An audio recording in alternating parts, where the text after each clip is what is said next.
Luz y tinieblas. Cuestiones varias de espiritualidad católica por el padre José María Iraburu.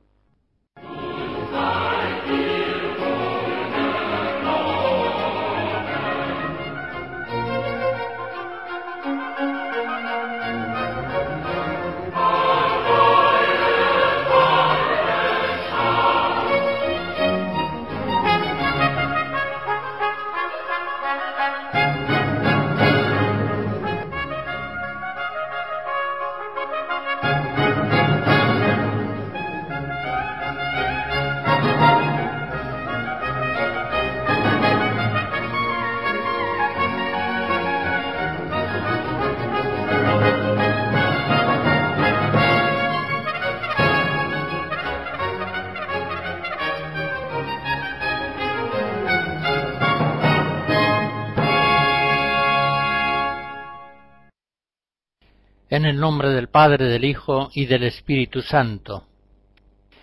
Considerando en un desarrollo histórico la realización de la perfección evangélica en el mundo secular, hemos llegado en las últimas conferencias a los siglos IV y V, comienzos también del VI.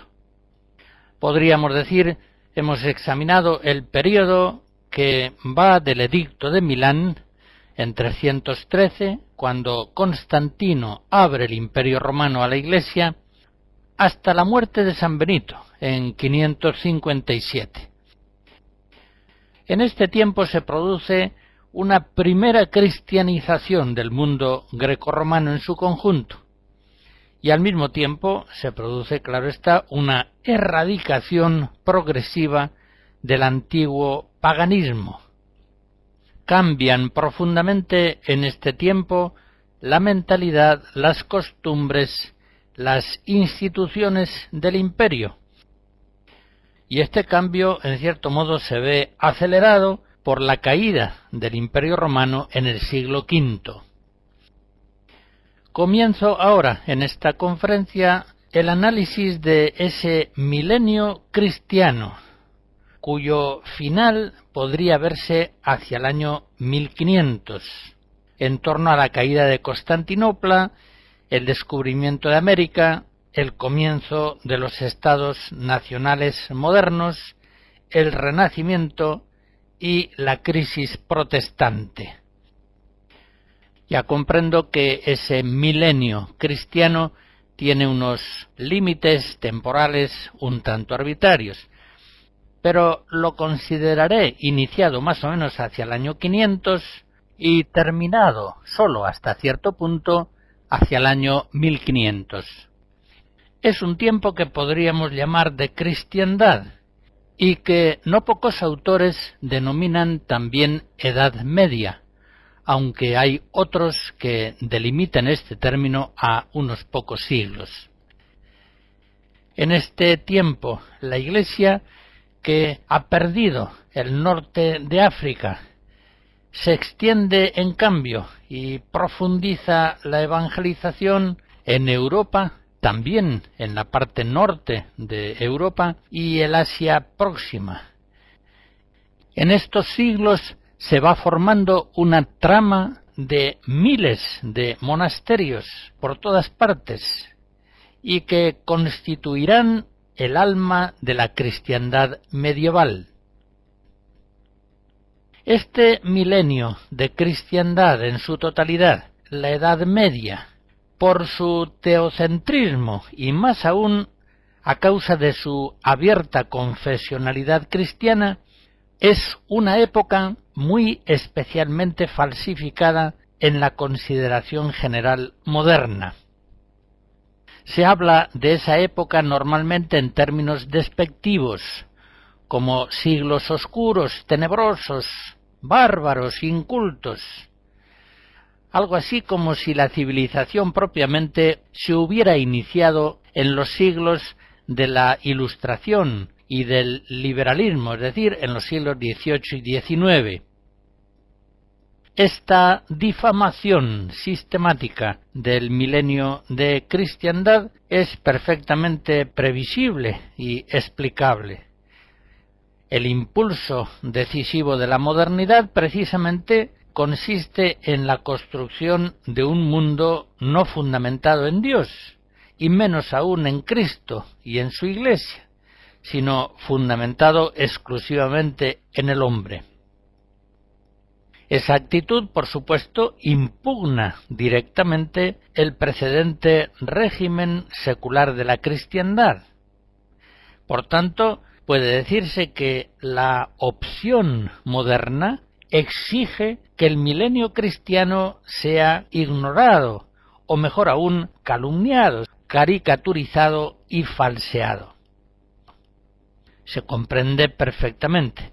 Lo que no se comprende también es que a veces los mismos cristianos se hagan cómplices de ese intento, como hoy sucede tantas veces en creyentes que tienen de la Edad Media una idea completamente falsificada por perspectivas de la historia más o menos marcadas por la visión marxista o por la visión liberal.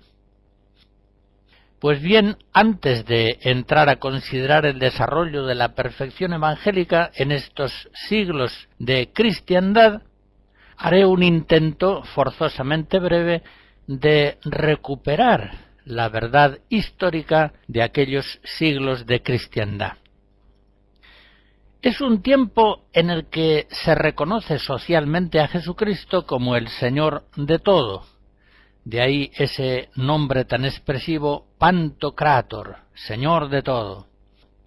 Esas imágenes majestuosas de Jesucristo Pantocrátor que bellamente presiden los pórticos de tantas catedrales.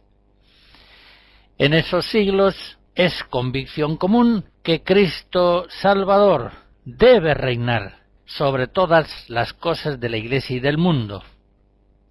Por tanto, ninguna doctrina, ley o costumbre puede afirmarse socialmente si contraría el Evangelio, si va en contra de Jesucristo, el Rey del universo.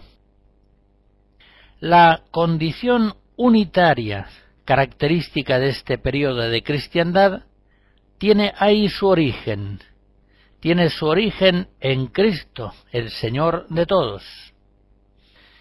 Apreciamos en esta época de cristiandad que la unidad entre alma y cuerpo, naturaleza y gracia, orden natural y sobrenatural, lo profano y lo sagrado, el Estado y la Iglesia, la filosofía y la teología, la vida temporal y la vida eterna, los laicos y los monjes, es una unidad armoniosa que viene a formar una cultura general, un marco universal de vida para la sociedad y los individuos.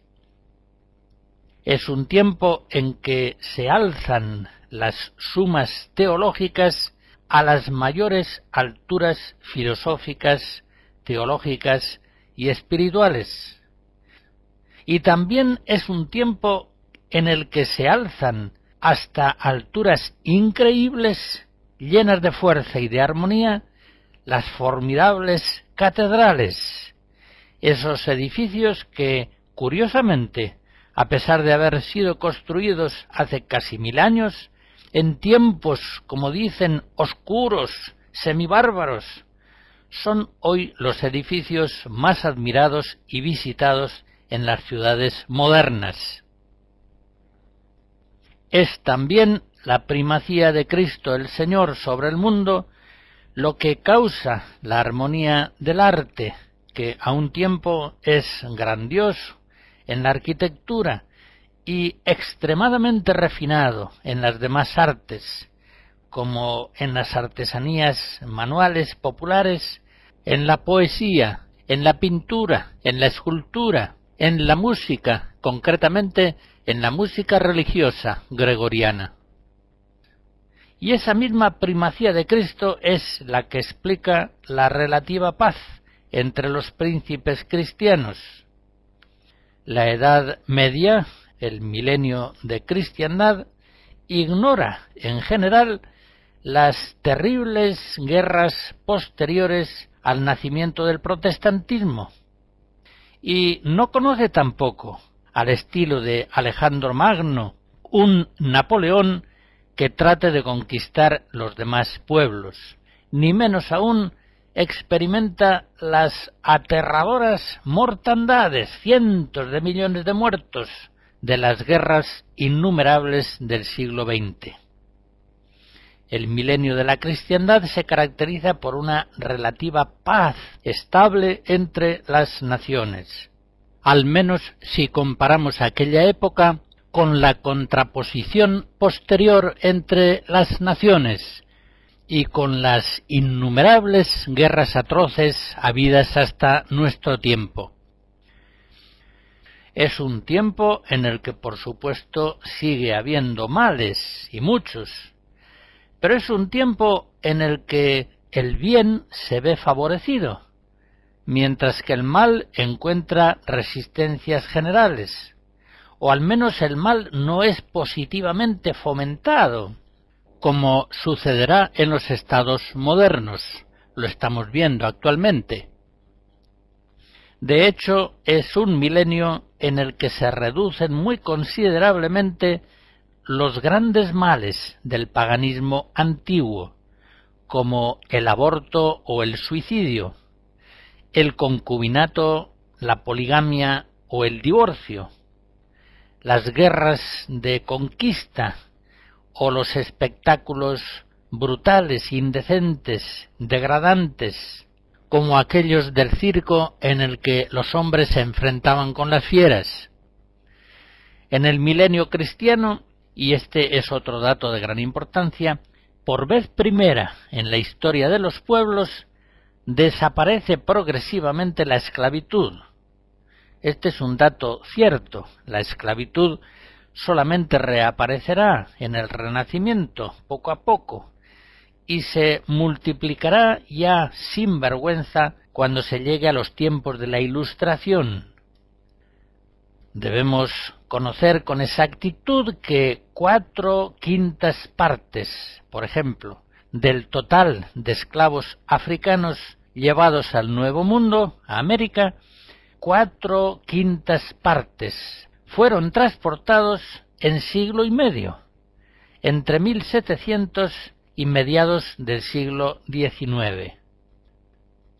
La peste de la esclavitud, que había desaparecido progresivamente a lo largo del milenio de cristiandad, reaparece con fuerza a partir de 1700, impulsada muchas veces por ministros masones en los tiempos de la Ilustración y del liberalismo. Hacia 1600, Claudio Monteverdi compone las vísperas a la Bienaventurada Virgen María, de las cuales escucharemos algunos fragmentos.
El milenio de la cristiandad medieval es una época en la que aquel principio tomista que dice la gracia no destruye la naturaleza, sino que la perfecciona, es una convicción generalizada en todos los campos, en el arte y en la ciencia, en la filosofía, las leyes o la política.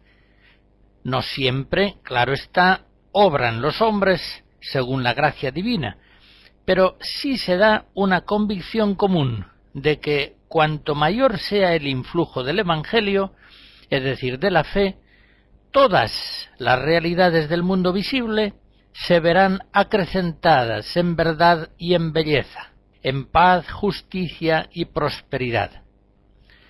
Por eso, a pesar de todas sus miserias, esta época puede llamarse cristiandad, por la universal primacía del principio cristiano. Esta afirmación se atreve León XIII a hacerla explícitamente en su encíclica Immortale Dei de 1885, donde dice: «Hubo un tiempo en que la filosofía del Evangelio gobernaba los estados. Entonces, aquella energía propia de la sabiduría cristiana, aquella su virtud divina, había compenetrado las leyes, las instituciones, las costumbres de los pueblos, había impregnado todas las clases y relaciones de la sociedad. La religión fundada por Jesucristo, colocada firmemente sobre el grado de honor y de altura que le corresponde, florecía en todas partes, secundada por el agrado y la adhesión de los príncipes y por la tutelar y legítima deferencia de los magistrados. Y el sacerdocio y el imperio, concordes entre sí, departían con felicidad en amigable consorcio de voluntades e intentos. Organizada de este modo la sociedad civil, produjo bienes superiores a toda esperanza. Todavía subsiste la memoria de aquellos bienes y quedará consignada en un sinnúmero de monumentos históricos, ilustres e indelebles, que ninguna corruptora habilidad de los adversarios podrá nunca desvirtuar ni oscurecer». Asegura, pues, León XIII que la cristiandad existió en la historia realmente y produjo en la historia de la humanidad unas creaciones en el arte y la filosofía, en las costumbres, las instituciones y las leyes, que todavía perduran en alguna medida y que ciertamente constituyen lo mejor que hay en las sociedades actuales. La cristiandad medieval produce, a medida que se conoce en su verdad genuina, una particular fascinación y sorpresa. Se halla una y otra vez en los pueblos cristianos, por una parte, un ímpetu juvenil, no siempre moderado, pero sí lleno siempre de audaz creatividad. Y por otra parte se aprecia en aquellos siglos de cristiandad medieval un sentido tradicional que asegura a los distintos desarrollos una construcción ordenada y armoniosa. Confluyen, pues, en aquellos siglos, de un modo muy poco frecuente en la historia, o para decir con más exactitud, nunca realizado en la historia ni antes ni después, tendencias de un utopismo entusiasta que rebrota una y otra vez en formas populares, y otras fuerzas ordenadas, llenas de sereno equilibrio, las propias de las sumas teológicas y de las catedrales. El ímpetu entusiasta medieval tiene, por ejemplo, una muestra fehaciente en el idealismo de la caballería cristiana, cuyos modelos no afectan solamente a los nobles, sino también al pueblo. Lo hemos de ver más adelante. Todavía, por otra parte, no se han formado las naciones cerradas en sí mismas. No se han alzado todavía los monarcas absolutos, ni los ministros poderosísimos, uniformizadores de la vida social en fuertes estados. En la Edad Media, de hecho, los príncipes cristianos no pueden nada sin los nobles, ni los nobles pueden nada sin el consentimiento de sus vasallos. Y es que todavía tiene una gran vigencia el principio cristiano de subsidiariedad. El tejido social orgánico, los grupos naturales intermedios, la familia y el gremio, el municipio y la región, son los que configuran la realidad social y cultural. Todavía en esos siglos cuentan mucho las relaciones personales, la costumbre, el compromiso verbal, los impuestos pactados, lo mismo que el vínculo que une al vasallo con su señor local. Otro dato muy atractivo y que hace contraste fuerte con el tiempo actual, un tiempo que se caracteriza por eliminar las diversidades locales, incluso, por ejemplo, las vestimentarias, un tiempo que viste con pantalones vaqueros a la mayor parte de la humanidad. Pues bien, como digo, a diferencia de esta globalización uniformizadora propia de los tiempos actuales, la Edad Media tiende a dar forma sensible a todas las realidades espirituales.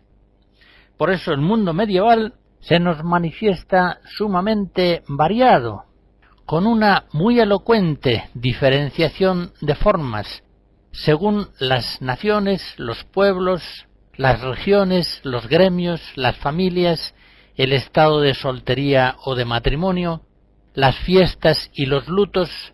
Todo está expresado en formas claras, bellas, coloristas, en una diversidad innumerable. El mundo medieval produce siempre formas expresivas, comunitariamente entendidas, de todo un conjunto de valores espirituales de inspiración cristiana, costumbres e instituciones, gremios, precedencias y modos tradicionales, órdenes y estados, variedad de vestidos, de formas, de colores significativos, estandartes, escudos y emblemas, saludos y formas de cortesía, fiestas y funerales, adornos, muchos adornos en objetos, en armas, en herramientas y edificios, liturgias solemnes, torres del homenaje, juramentos populares, danzas y torneos, juegos y fueros de derecho local. El milenio cristiano forma, pues, un mundo extraordinariamente variado y elocuente, en el que las cosas y actividades, el bien y el mal, el premio y el castigo, hablan al pueblo de un modo inteligible. En este sentido, la Edad Media ha de considerarse una época muy culta, acentuadamente estética, que cultiva con esmero todas las formas. Y hemos de advertir que la inspiración del arte medieval, el arte que conduce hacia la plenitud del Renacimiento, es creativa y diversa, heterogénea y sorprendente. Será sólo más tarde, en los tiempos modernos del neoclasicismo, cuando se endurezcan los cánones estéticos, siguiendo las normas del arte clásico grecorromano. Y será entonces, en el tiempo moderno, cuando venga a considerarse bárbaro el arte medieval, el arte de las catedrales románicas o góticas, que a veces incluso llegan a ser derruidas o sustituidas por correctos diseños neoclásicos, es decir, por imitaciones serviles del arte antiguo. Y es que estos modernos no entienden el arte medieval. Este es, pues, dibujado en pocas palabras, el marco de la cristiandad medieval en el que se desarrolla el reino de Dios, y se van perfilando más y más, también teológicamente, las diversas espiritualidades de los laicos, de los sacerdotes y de los religiosos.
Aunque el mundo medieval, al menos en comparación con épocas precedentes, es ya un mundo en buena medida evangelizado, cristianizado, sin embargo, los cristianos siguen estimando que el abandono del mundo secular facilita en gran medida la perfección cristiana. Y así, en cientos y miles de monasterios, son muchos los cristianos que en esos siglos dejan el mundo para seguir más libremente a Jesucristo. Muchos otros también dejan el mundo, aunque sea temporalmente, por medio de las peregrinaciones, que a veces duraban años, o cumpliendo un voto de cruzada, que en ocasiones les mantenía separados durante años de su mundo familiar, secular, habitual. Es una época en que los santos y los autores espirituales insisten bastante en su predicación en el tema de el menosprecio del mundo. Un menosprecio que está siempre relacionado con un, digamos, sobreaprecio de los bienes futuros celestiales. Podrá parecer una contradicción paradójica, pero es un hecho histórico que cuando el pueblo cristiano pensaba más en las cosas celestiales, fue cuando se mostró más eficaz a la hora de influir en el mundo secular y configurarlo en sus costumbres, instituciones, en el arte, en la filosofía, en todo, según el Evangelio de nuestro Señor Jesucristo, el segundo Adán, el verdadero renovador de todo el mundo. El pueblo cristiano medieval, integrado por sacerdotes, laicos, religiosos, configuró efectivamente el mundo secular en todos sus aspectos, y se trataba precisamente, y aquí está lo paradójico, de un pueblo que vivía con especial intensidad la orientación cristiana hacia la vida eterna, hacia los bienes celestiales, aquella actitud que San Pablo enseña y exhorta en Colosenses 3, cuando dice: si fuisteis resucitados con Cristo, buscad las cosas de arriba, donde está Cristo sentado a la derecha de Dios. Pensad en las cosas de arriba, no en las de la tierra. La espiritualidad cristiana medieval sigue, por tanto, vinculando separación del mundo, aunque no siempre sea física, y perfección cristiana. Es un tiempo en el que se produce una cierta evolución en la clásica vivencia del menosprecio del mundo, contemptus mundi. El mundo está ya en buena parte sujeto a Cristo, y por eso la Edad Media capta con una mayor facilidad en la fe cristiana la bondad del mundo creado. Recordemos, por ejemplo, a San Francisco de Asís, que al mismo tiempo tanto ama a las criaturas y tan extremadamente se priva de ellas, según la pobreza evangélica. En los siglos primeros, en una época más pagana y tormentosa, en la cual la Iglesia ha de navegar por el mar de un mundo hostil, un San Agustín, por ejemplo, como tantos otros maestros católicos, por supuesto, afirma también frente a los maniqueos la bondad ontológica de las criaturas. Eso es cierto, indudable. Pero la tonalidad afectiva de los escritos agustinianos, concretamente aquellos que van contra los pelagianos y semipelagianos, carece en la consideración del mundo creado de la gozosa serenidad medieval de un Santo Tomás. Cuando el doctor angélico Santo Tomás afirma, por ejemplo, en la Suma Teológica que lo más natural al hombre es amar el bien, o cuando defiende la capacidad que la razón tiene para conocer la verdad, lo está haciendo con un tono sereno, podríamos decir, con un tono medieval, que no hallamos, al menos en la misma medida, en el Crisóstomo o en Agustín. Pues bien, como digo, en la Edad Media, en el milenio de cristiandad, sigue el pueblo cristiano vinculando la perfección cristiana, evangélica, y una cierta separación del mundo. Si no es física, por lo menos espiritual. Tener el mundo como si no se tuviese. Por eso podríamos decir que, sobre todo en los siglos XI, XII y XIII, el camino de la perfección evangélica es el camino de la pobreza. Es precisamente en la pobreza evangélica donde se encuentra la puerta que abre el camino a toda la perfección cristiana. Por esta dirección vemos que avanzan muy numerosos movimientos laicales de la época, pero también, como enseguida veremos, nuevas órdenes religiosas, entre las cuales se distinguen sobre todo las órdenes mendicantes, franciscanos y dominicos. Es en estos siglos cuando la teología de la pobreza, precisamente con ocasión de las controversias ocasionadas con el nacimiento de los frailes mendicantes, va a llegar a su plena madurez. La vida mendicante como forma de vida de perfección es diferente de la vida monástica. La vida monástica es quieta, estable, separada del mundo y está apoyada normalmente en la propiedad de la tierra. Por eso la vida mendicante religiosa suscita en un comienzo impugnaciones muy duras, semejantes a las impugnaciones surgidas en su día cuando nace el monacato primitivo.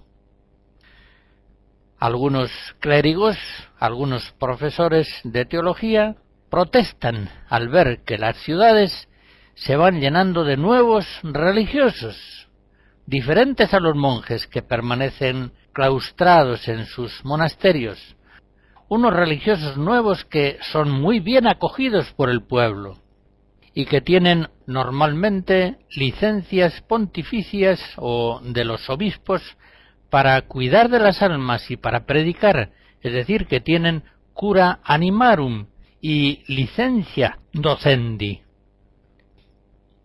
No pocos clérigos seculares que no aceptan de buena gana este nuevo modelo de presencia religiosa en el mundo, tipificada sobre todo, como he dicho, por franciscanos y dominicos, impugnan la pobreza en su forma mendicante de un modo muy fuerte. Por ejemplo, Gerardo de Abbeville, profesor de París en la Sorbona.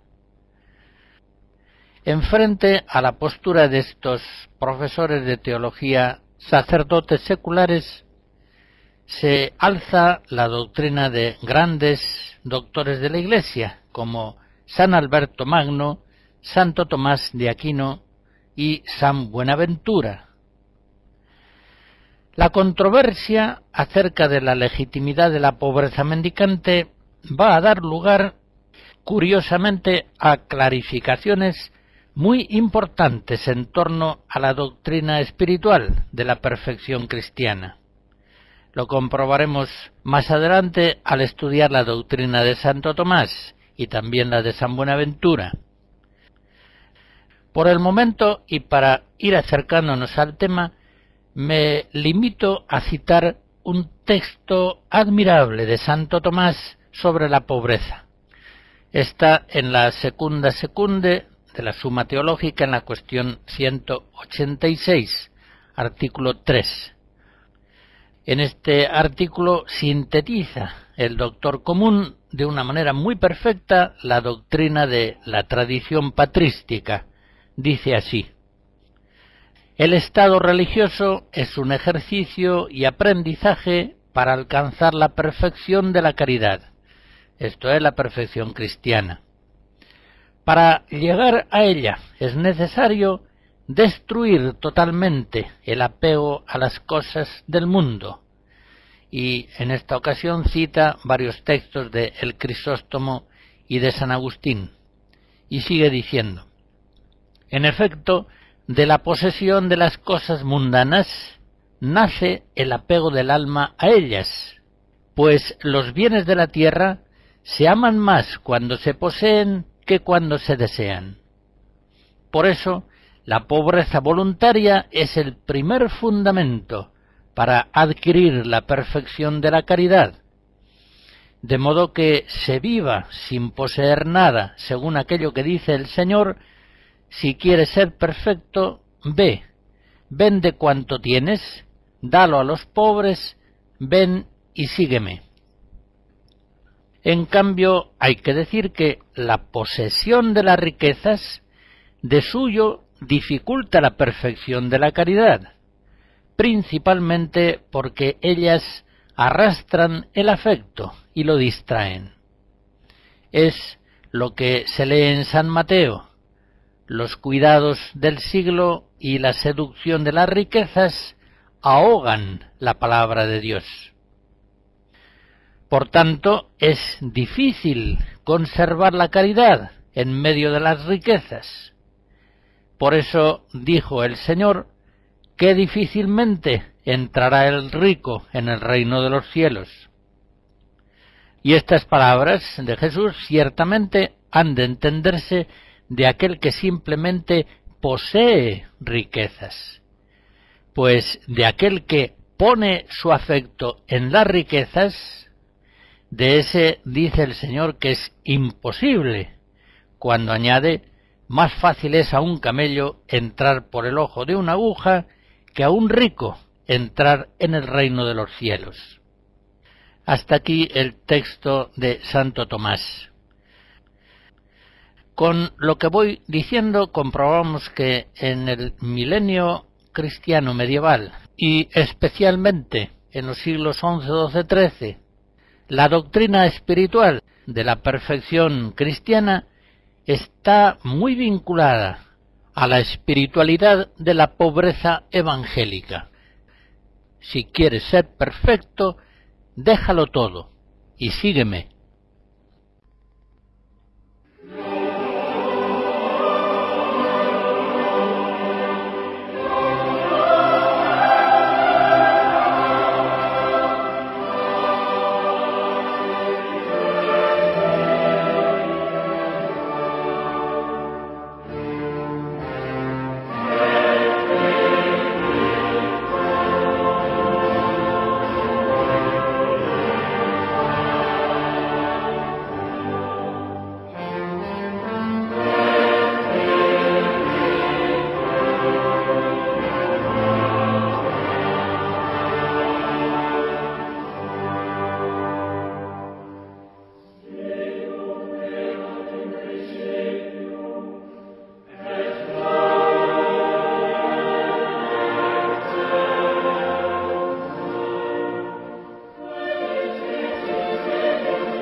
En la Edad Media, los predicadores más santos y más lúcidos, como un San Bernardo, llaman con energía a los cristianos para que sigan a Cristo dejando el mundo, o al menos para que, permaneciendo en él, lo tengan como si no lo tuvieran, en perfecta pobreza espiritual.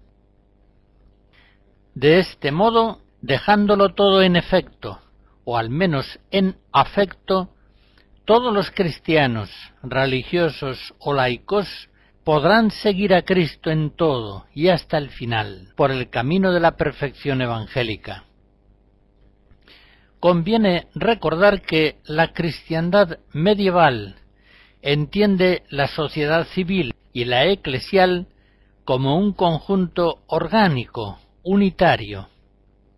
La sociedad, por su parte, está compuesta en órdenes o estamentos, y la Iglesia se compone de diversos estados de vida, en sí mismos más o menos perfectos, y de suyo más o menos perfeccionantes.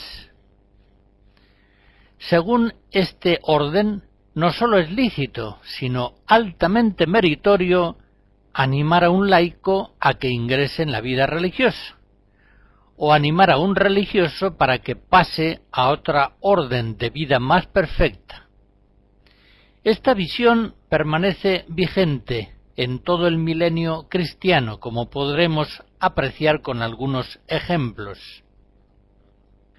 Cuando en el siglo X los monasterios cluniacenses benedictinos crean un estado de vida más perfecto que el de los monasterios de la misma época, el Papa Juan XI, en una bula del año 931, escribe a Odón, abad de Cluny, en estos términos: puesto que, como es sabido, casi todos los monasterios han abandonado su propósito, es decir, su regla, concedemos que si algún monje procedente de cualquier monasterio quiere pasar a vuestra comunidad con el único deseo de mejorar su vida, que podáis vos acogerlo, mientras no se enmiende la vida de su monasterio.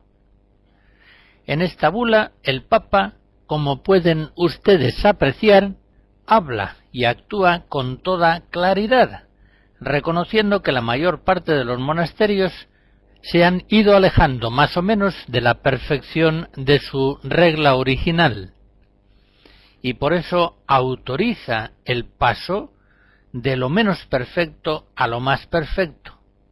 Autoriza a abandonar el propio monasterio para entrar en alguno de los monasterios de Cluny.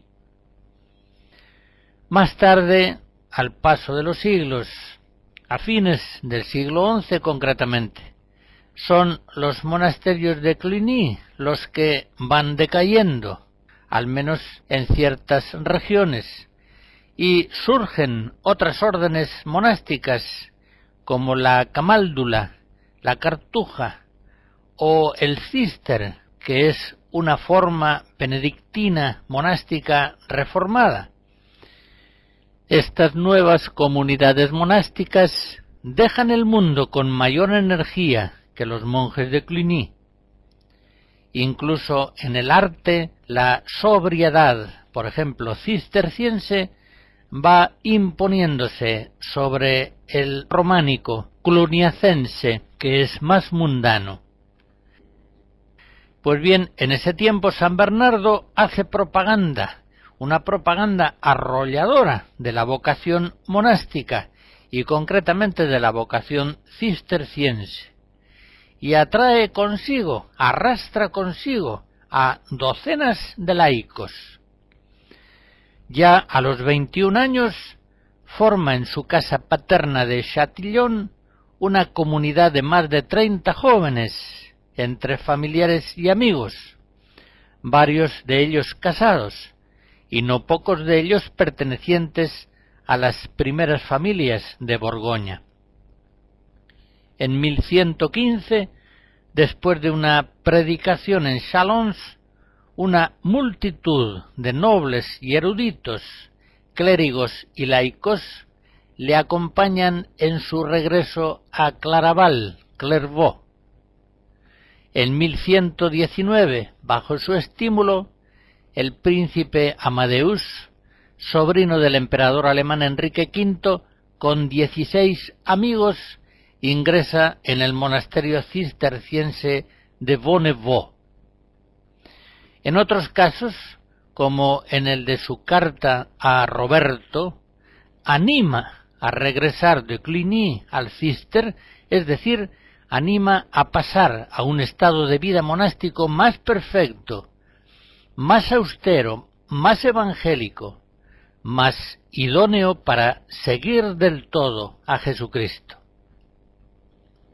Estas convicciones de la fe en aquellos siglos hacen que sean innumerables los que, dejando el mundo, siguen a Cristo, y le siguen bien sea en la vida monástica o en las nuevas órdenes religiosas, que en el fondo viven como monjes, pero presentes en el mundo secular.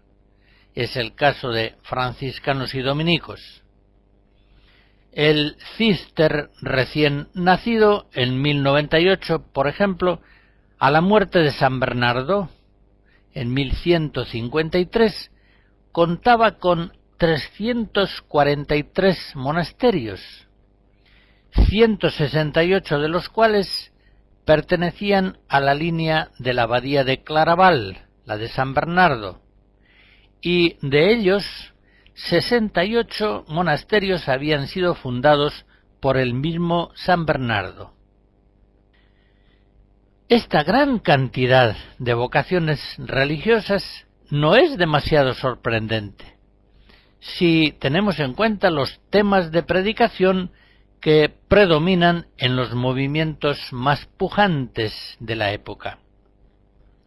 Concretamente, cuando Francisco de Asís no tenía sino 7 compañeros, comenzó, dice la leyenda mayor, a predicar acerca del reino de Dios, del desprecio del mundo, de la abnegación de la propia voluntad y de la mortificación del cuerpo.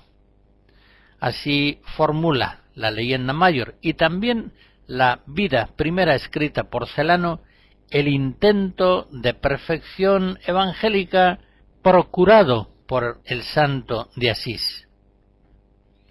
Insistiendo en estos temas con la formidable fuerza persuasiva de su palabra y de su ejemplo, San Francisco de Asís, poco después, a los 10 o 12 años, ha reunido ya más de 5.000 frailes. En fin, estos datos, estas ilustraciones que recuerdo, nos hacen ver hasta qué punto estaban vivas en la Edad Media las palabras de Jesucristo en el Evangelio: si quieres ser perfecto, déjalo todo y sígueme.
Yo creo, y espero que mis oyentes participen de la misma convicción, que la consideración de ciertos temas espirituales a lo largo de la historia de la Iglesia nos ayuda mucho a situar esas cuestiones a la verdadera luz del Evangelio en el tiempo presente que vivimos.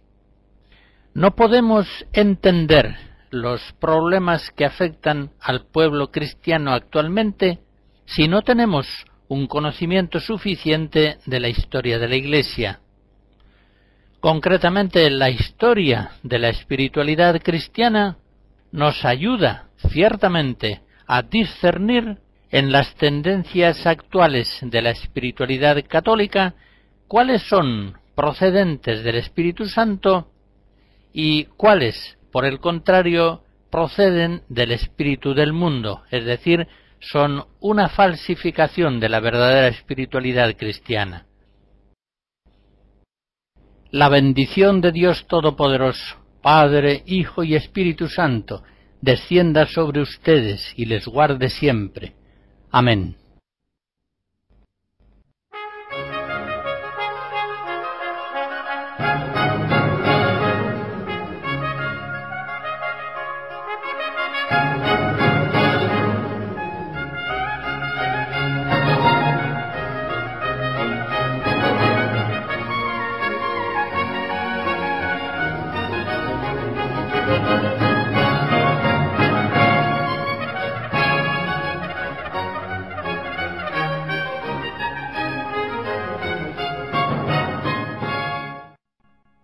Hemos escuchado Luz y Tinieblas, cuestiones varias de espiritualidad católica por el padre José María Iraburu.